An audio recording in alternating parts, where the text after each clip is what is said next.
Chave virada e que venha 2024. O Vasco fica na Série A do Campeonato Brasileiro após um ano de 2023 muito turbulento. A rodada final foi boa, com vitória, e o Gigante da Colina permanece na primeira divisão. O Vasco é da elite do futebol brasileiro em 2024. E automaticamente, devido a um ano ruim, um ano cheio de fracassos, um ano de péssima gestão, as reformulações irão acontecer.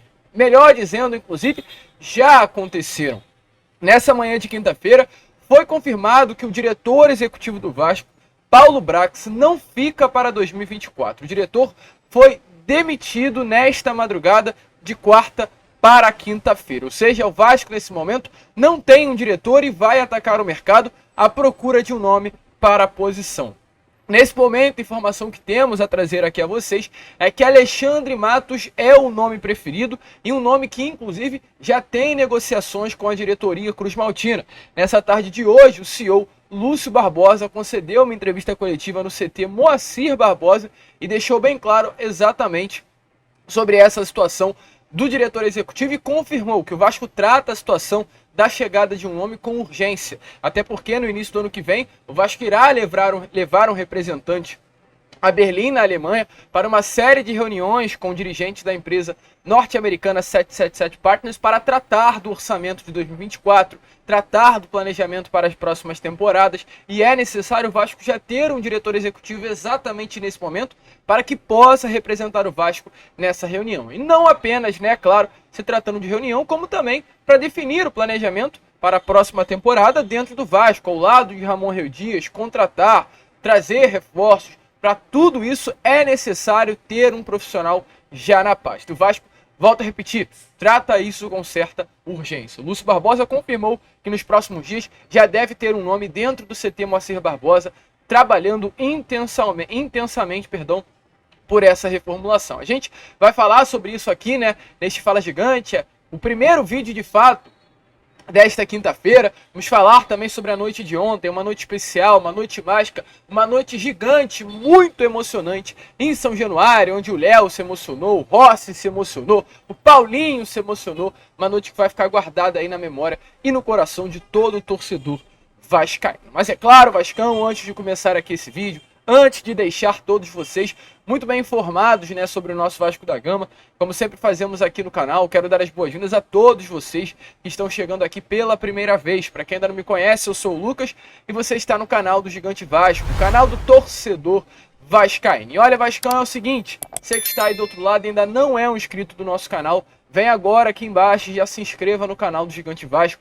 Nós estamos aí na meta, no objetivo, de chegar à marca dos 114 mil inscritos. E agora, Vascão, mais do que nunca, fechamos o ano, iremos começar uma nova temporada, a janela vai abrir, teremos reformulação, muitas saídas, muitas chegadas. Nosso canal faz um trabalho muito legal nesse momento de janela de transferência, então contamos muito mesmo com a sua ajuda. Se inscreva para que você não perca nada, se tratando de Vasco da Gama. Essa é a hora de você se inscrever no canal do Gigante Vasco. Além disso, deixe seu like, seu joinha, seu gostei, como você preferir chamar, para ajudar a divulgação desse vídeo. Se você gostou da demissão do Paulo Brax, já deixa aí nos comentários. Tranquilo, rapaziada? Mas vambora, Vambora, sem muita enrolação, falar logo de Vasco da Gama, porque que coisa boa. Parece que o torcedor vascaíno acorda nessa quinta-feira com menos 1 tonelada nas suas costas, pois o Vasco fica na Série A do Campeonato Brasileiro, o Gigante da Colina é primeira divisão em 2024. Uma vitória importante ontem contra o Red Bull Bragantino dentro do Caldeirão. A gente vai deixar para falar sobre essa vitória no final do vídeo. Vou deixar para falar sobre a vitória, sobre a emoção do Léo, sobre o posicionamento firme de Ramon Reu Dias na coletiva após a partida, tudo no terço final, na parte final do vídeo. Pois eu quero falar nesse momento que o torcedor vascaíno quer ouvir. Estamos aqui para falar o que você do outro lado quer ouvir sobre Vasco. E nesse momento que você quer ouvir é sobre a demissão do Paulo Brax. Pois, sim, torcedor vascaíno, mesmo diante do Vasco permanecer na Série A do Campeonato Brasileiro, mesmo ontem o próprio Paulo Brax, profissional, diretor executivo, ter ido a uma entrevista coletiva ao lado de Emiliano Dias e Ramon Dias para falar sobre o ano de 2023 e a permanência. Inclusive o próprio Paulo Brax ontem, em alguns momentos, citou que seria o diretor executivo do Vasco em 2024. Tivemos a confirmação nesta manhã de hoje que o Paulo Brax não fica. O Paulo Brax será demitido, ou melhor dizendo, já foi demitido e não é mais o diretor esportivo, o diretor executivo do Vasco da Gama. Ele foi comunicado sobre esse fato apenas na manhã de hoje. Ele, de fato, acredito eu, que dormiu pensando que seria o diretor executivo do Vasco em 2024 e acordou já não sendo mais o diretor executivo do Vasco da Gama, livre no mercado, demitido. Ele, inclusive, durante a coletiva de ontem, chegou até a pegar uma espécie de caderno que ele costuma andar. Ele pegou o caderno em suas mãos e disse: esse caderno aqui é o caderno de 2024. Esse caderno está em branco, com páginas em branco, e começará a ser escrito, né, já nessa madrugada. Então, ele entendia sim que seria o diretor executivo do Vasco para a próxima temporada, porém não foi. Informação que temos a trazer aqui a vocês, que o GE, inclusive através de uma bela apuração, trouxe, é que a decisão foi tomada pelo atual CEO do Vasco, que é o Lúcio Barbosa. Lembrando, o Lúcio Barbosa, que era o diretor financeiro do Vasco da Gama, porém após a demissão do antigo CEO Luiz Melo, Lúcio Barbosa foi colocado nesse cargo de presidente, né, do futebol do Gigante da Colina. Lúcio Barbosa, que é um vascaíno de coração, entende muito de Vasco, é um grande profissional, porém também tem esse lado passional muito forte, por ser um torcedor vascaíno. E ele, em uma grande análise junto com a 777 Partners, foi se entendido que realmente não dava mais para o Paulo Brax ter a sua continuidade dentro do Gigante da Colina. Só para vocês terem noção, isso foi confirmado. A gente vai trazer aqui em vídeo para vocês do depoimento que ele deu na entrevista coletiva de hoje. Planejamento do Vasco para a temporada de 2023, torcedor, era uma pré-Libertadores. Esse era o objetivo do Vasco. O Vasco entrou em 2023 com o objetivo de terminar o ano dentro da pré-Libertadores. O objetivo do Vasco era no ano que vem, 2024, disputar uma pré-Libertadores, ou no mínimo um campeonato sul-americano. Não aconteceu. Foi muito frustrante para o Vasco da Gama terminar o ano longe da pré-Libertadores, longe da Sul-Americana e tendo que brigar pelo rebaixamento. Automaticamente, seu objetivo era uma pré-Libertadores. E no final de tudo, foi o Vasco lutando para não cair. Não tem como ter a manutenção do trabalho de Paulo Brax. E por isso, ele foi demitido. Dê uma olhada aí no comunicado oficial de Lúcio Barbosa, esclarecendo primeiramente sobre esse objetivo do Vasco de estar na pré-Libertadores em 2024 e logo em seguida do esclarecimento, né, sobre a demissão de Paulo Brax. Porque a gente não pode prometer nada matematicamente, mas a gente vai ser protagonista, a gente vai brigar na parte de cima da tabela. E a gente identificou que a gente precisa mudar o perfil, né? Isso não quer dizer que seja de alguma pessoa, que seja algum ponto especificamente melhor, algum outro ponto especificamente pior, mas a gente identificou que a gente precisa mudar o perfil. E por isso, como alguns de vocês já sabem, a gente conversou com o Paulo, a quem eu agradeço muito. A gente teve uma relação muito boa, eu espero que continue tendo mesmo que ele não esteja no Vasco. É um grande profissional, mas a gente entendeu que precisa mudar o perfil. E então hoje a gente comunica que o Paulo não faz mais parte da diretoria do Vasco da Gama e que nos próximos dias a gente deve conversar novamente sobre possíveis nomes. Então é isso. Obrigado novamente à imprensa que acompanhou a gente em todas as dificuldades e sempre com muito carinho, sempre com muito apoio e trabalho para a gente. Agora eu abro para as perguntas. Pergunta o objetivo era sim estar pelo menos na pré-Libertadores. É claro que a gente não coloca objetivos tão matemáticos, porque o futebol é aquilo de um jogo a gente joga muito melhor e perde, o outro a gente joga pior e ganha. Então não dá para prever matematicamente onde a gente vai finalizar o campeonato, mas a intenção era estar na primeira página da tabela, brigando lá em cima.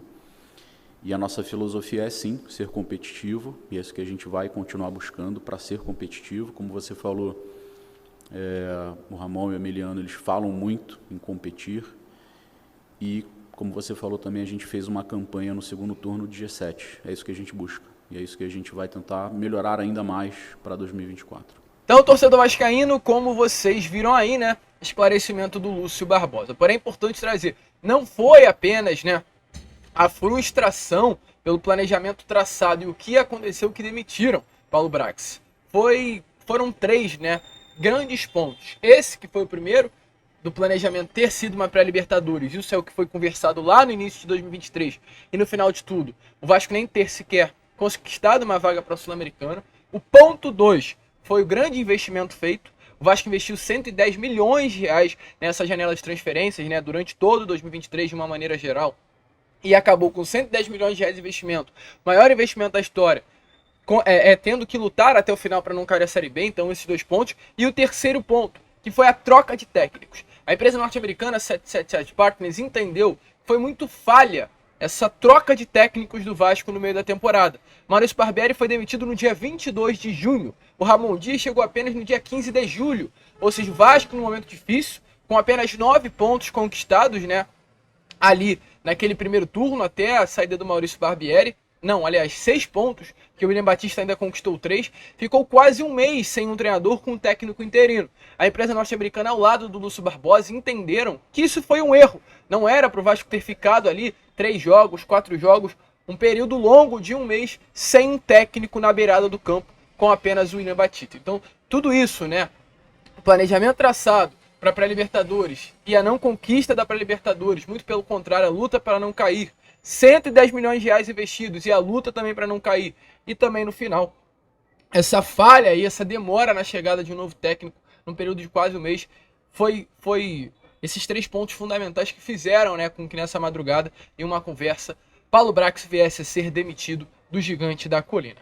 Então, nesse momento, o Vasco está sem um diretor executivo. Mas olha, Vascão, é com urgência que o Vasco trata sobre isso. O próprio Lúcio Barbosa confirmou isso, né? Que é realmente uma urgência do Vasco trazer um profissional já para a próxima temporada, até porque o Vasco vai começar a sua reformulação, há contratos a serem renovados, há atletas a chegarem, vai precisar fazer tudo isso com muita rapidez, até para adiantar-se ao mercado. O mercado é algo muito dinâmico. São Paulo, Fluminense, Flamengo, Botafogo, os clubes vão contratar. E automaticamente, o Vasco tendo um diretor executivo agora, vai conseguir contratar também. Quanto mais demorado o Vasco for para trazer o seu diretor, mais tempo o Vasco vai perder e não conseguirá trazer jogadores. Então, o Vasco trabalha com certa urgência, sim, para trazer esse nome o quanto antes. Nomes circulam nos bastidores do CT Moacir Barbosa, a gente vai falar com mais clareza isso no vídeo da parte da noite. Porém, nesse momento, o que eu tenho a trazer a vocês é o seguinte, que 3 grandes nomes, aliás, um grande nome, perdão, surge como possibilidade, que é o Alexandre Matos. Para quem acompanha o nosso canal sabe muito bem que eu já comentei com vocês sobre o Alexandre Matos, o diretor executivo que sempre rondou os bastidores do CT Moacir Barbosa, um diretor executivo que sempre teve vontade de ser o diretor do Vasco, e o Vasco também sempre namorou com esse diretor executivo, uma novela antiga, inclusive, né, lá antes da chegada do Alexandre Pássaro, em 2020 ainda, no início da gestão Salgado, o Alexandre Pássaro Alexandre Matos teve conversas com o Vasco da Gama. O Alexandre Matos naquele momento tinha saído do Atlético Mineiro, estava nos Estados Unidos, ainda sem clube, e o Vasco chegou a conversar com ele, porém no momento, em 2020, as conversas acabaram não avançando, e ele veio para o Atlético Paranaense. Hoje ele pertence ao clube do Paraná, mas o Vasco já tem negociações avançadas, segundo aí o jornalista Joel Silva do Lance, para contratar o diretor. O primeiro contato entre Vasco e Alexandre Matos foi feito há exatamente 2 semanas. Desde então as conversas ainda acontecem, elas estão mais intensas automaticamente com o passar do tempo. E nesse momento, com a demissão, né, confirmada do Paulo Brax, a tendência sim é que o desfecho esteja muito próximo de acontecer. É um nome que agrada muito à diretoria do Vasco, agrada muito ao Vasco da Gama, agrada muito a 777 Partners e acredito que agrada muito também ao torcedor Cruz Maltino. Como eu falei, é urgência. E o próprio Lúcio Barbosa, CEO, fez questão de dizer exatamente isso na entrevista coletiva. Vasco trata com urgência a chegada de um diretor executivo. Em relação ao diretor de futebol, nos próximos dias a gente deve conversar. E sim, concordo, a decisão tem que ser rápida. Então, nos próximos dias a gente deve, se Deus quiser, anunciar alguém já para assumir a cadeira. Então, torcedor vascaíno, como vocês viram aí, né? Paulo Brax demitido e urgência para trazer um diretor, que muito provavelmente será, de fato, Alexandre Matos. Se você gosta do nome, torcedor, deixa aí a sua opinião nos comentários. E olha, Vascão, a gente vai falar muito ainda sobre isso durante o dia, ainda teremos, né, nosso Boa Noite Gigante, onde a gente vai separar mais para falar sobre essa reformulação para 2024, porém eu não posso deixar de falar aqui sobre ontem. A gente fez um pós-jogo muito animado, muito alegre, muito feliz. Então não consegui passar com todas as minhas palavras tudo que eu queria a vocês sobre essa noite mágica, essa noite especial que aconteceu no Caldeirão no dia 6, né? 6 de dezembro de 2023. Uma noite única. Ontem em São Januário, né? Com o gol de Paulinho e de Serginho, o Vasco conquistou a vitória sobre o Red Bull Bragantino e com a vitória conquistou a sua permanência na elite do futebol brasileiro. É claro, o Santos foi derrotado, com apenas um empate, o Vasco já garantiria sua permanência. Porém é importante trazer, o gol do Fortaleza saiu aos 50 ou aos 51 minutos da segunda etapa. O Fortaleza, torcedor vascaíno, só fez o gol porque o João Paulo, o goleiro do Santos, estava no ataque. O Santos necessitava da conquista dos 3 pontos, quando estava empatando, e se lançou completamente ao ataque, e por isso o Fortaleza acabou conquistando a vitória. Não foi, né, algo natural o Santos perder na Vila. Muito provavelmente o jogo terminaria empatado. Então, se o Vasco não vencesse ontem, o Vasco, infelizmente, muito provavelmente seria rebaixado à Série B do Campeonato Brasileiro. O Vasco ficou por sua competência. O Vasco ficou, através de uma vitória. E foi muito bonito a noite de ontem em São Januário em todos os aspectos. Uma noite emocionante, uma noite onde, é claro, né, eu me derramei em lágrimas, não consegui me conter. Foi algo que ficará guardado pelo resto da minha vida, o que aconteceu ontem no nosso Caldeirão. E não apenas, acredito que na minha vida, como na vida de todos os atletas do Vasco. Normalmente, os jogadores, quando acabam os jogos, eles jogam as camisas para a torcida. E ontem foi diferente. Ontem nenhum atleta jogou a sua camisa ao torcedor, foram poucos. Acredito que apenas o Sebastião Ferreira, o Ramon Dias jogou o terno também, a torcida. Porque eu vi ali que os torcedores estavam pedindo, né, a camisa para os jogadores e muitos apontavam para a camisa e falavam, não, essa daqui vai para um quadro. O Piton, por exemplo, pegou a bola do jogo e levou para casa porque era tratada como uma grande decisão. Foi uma noite especial num conjunto todo, não apenas para o torcedor, como também para o elenco do Vasco. E foi uma noite muito especial, torcedor vascaíno, por um zagueiro em especial, que é o Léo.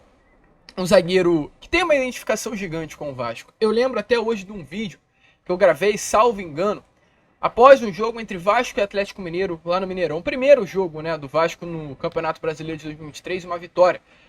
Ainda lá naquele primeiro jogo, na primeira rodada, né, a dupla de zaga era formada pelo Robson e pelo Léo. Eu toquei muito nesse ponto, eu falei, é uma dupla que tem a cara do Vasco. Robson nunca foi esse grande jogador, a gente sempre teve essa noção. Mas o Léo sempre foi um baita de jogador. E por que eu falei lá naquele vídeo, né, que os dois eram a cara do Vasco? Porque o Vasco sempre foi o clube conhecido exatamente pela luta dessa classe, né, que é tanto desfavorecida, infelizmente, no nosso país. Pela luta de operários, pela luta de negros, pela luta, de fato, né, das minorias. E o Léo é exatamente o espelho dessa luta do Vasco da Gama. Se você pensa num torcedor do Vasco, num representante do Vasco, se você pudesse desenhar com toda certeza você desenharia Léo. O Léo é a cara do Vasco da Gama. E ele falou exatamente sobre isso ontem. Após o jogo, após a confirmação que o Vasco estaria na Série A do Campeonato Brasileiro de 2024, Léo foi às lágrimas e deixou bem claro qual é o sentimento dele sobre o Vasco da Gama. Vasco é diferente, torcedor. Vasco é especial. E aproveitem, dê uma olhada nas palavras do Léo, mas também dê uma olhada nas palavras do Rossi, que igualmente foi às lágrimas após a partida. Alívio. Fizemos o primeiro turno ruim e o segundo turno, com a chegada do professor Ramon, com a chegada de outros atletas, com o apoio da torcida que jamais deixou de acreditar, a gente conseguiu o nosso objetivo, que era para permanecer. Está todo mundo de parabéns, todos os funcionários. O Niltinho hoje faz 40 anos do Vasco, dedicar essa vitória para ele. A gente esperava sair há 2 rodadas atrás, né? A gente teve a oportunidade. Infelizmente não aconteceu, mas com o Vasco tem que ser assim, tem que ser no sofrimento. E graças a Deus deu tudo certo. Essa torcida merece o final de ano maravilhoso, se Deus quiser, ano que vem, pensando em ti. Torcedor vascaíno, então realmente foi uma noite muito especial no Caldeirão. E olha, agora é focar em 2024. Mas acima de tudo, acima de reformulação, acima de Paulo Brax, acima de Lúcio Barbosa, temos que mudar, torcedor. E o certo é, diante de tudo, que Ramon Dias estará na beirada de campo. E eu não poderia terminar esse Fala Gigante tão especial sem falar dele. Técnico que mudou a cara do Vasco em 2024. O técnico que fez o Vasco permanecer na elite do futebol brasileiro. Se temos alguém a agradecer, esse alguém é Ramon Ángel Dias. E ele, na entrevista, falou exatamente sobre o Vasco da Gama. Ele disse: Vasco não vai barrar, e não barrou, não caiu. Mas, acima de tudo, com uma mente gigante, uma mente de campeão, uma mente de vencedor, ele falou que o Vasco, como instituição, não pode mais pensar em Série B, perdão. Não pode mais passar por situações como passou na noite de ontem. O Vasco é grande, tem que mirar grande, tem que pensar grande. Se liga aí nas palavras do técnico argentino Ramon Ángel Dias, na entrevista coletiva de ontem, após a partida. Y como nosotros hablamos también que íbamos a luchar hasta el final. Hasta el final también faltaban, me parece que 7, 8 minutos y Vasco estaba descendido. Porque justo estaba ganando Bahía y estaba empatando y nosotros también. Entonces, pero el carácter de los jugadores, del temperamento, de lo que transmitimos todos juntos, no solo el entrenador, no solo Emiliano, no el preparador físico, no solo los dirigentes, sino todo, la mentalidad que adquirieron de un equipo grande. Vasco es un equipo grande, no tiene que pasar nunca más por esta situación. No tiene que pasar nunca más. Es un equipo grande. Hay que tener mentalidad de equipo grande. Construir algo que sea acorde a lo que es Vasco. Acorde a lo que es este club. Acorde a lo que es la gente. Al acorde de todo, que saber que jugás en un equipo grande. Y esa es la mentalidad. Por eso yo le tengo que agradecer a Pablo, a los dirigentes, a los jugadores, haber pasado esta etapa tan difícil, porque fue desde el primer partido que jugábamos, que teníamos 9 puntos, y llegamos a conquistar lo que hicimos, es por mentalidad. Transmitir esa mentalidad que todo se puede en la vida. Todo se puede conquistar. Y ese es un ejemplo para Emiliano, para todos. Fueron grandes partícipes ellos en todo lo que gestionamos, cómo manejamos el grupo, cómo le transmitimos ese optimismo. Y yo me acuerdo que cuando llegué acá hubo un momento que decía que Vasco no iba a bajar. Y esa promesa, la verdad, la cumplimos. La cumplió el club, la cumplió los jugadores, la cumplió el entrenador, los ayudantes, todo el mundo. Y por eso nos sentimos orgullosos de estar en una de las mejores ligas del mundo y poder haber hecho lo que hicimos. Pero la única forma que se puede hacer es tener mentalidad, gente. Tener mentalidad, creer en lo que se hace. Creer en el trabajo, creer en la disciplina, creer en la conducta. Transmitirle a los jóvenes que es la única forma de salir. Pero Vasco no tiene que pasar nunca más por esta situación. Nunca más. Es un gran club, es un gran equipo. Así que agradecerles a todos, agradecerles a los jugadores, a Pablo, a todo el mundo. Así que agradecerles a todos. Esse é o Vasco, torcedor. O Vasco fica na elite do futebol brasileiro. O Vasco não caiu. E é muito bom ser Vasco da Gama. Agora é focar em 2024 e, é claro, a gente vai fazer questão de, a partir de hoje, voltar o nosso canal todo para isso. Falar dessa reformulação, tanto dentro quanto fora das 4 linhas. Vambora, torcedor! Que é Vasco, se inscrevam, compartilhem, ajudem o nosso crescimento. Voltamos na parte da noite com mais informações do nosso Gigante da Colina. E como sempre falamos aqui, é claro, saudações vascaínas.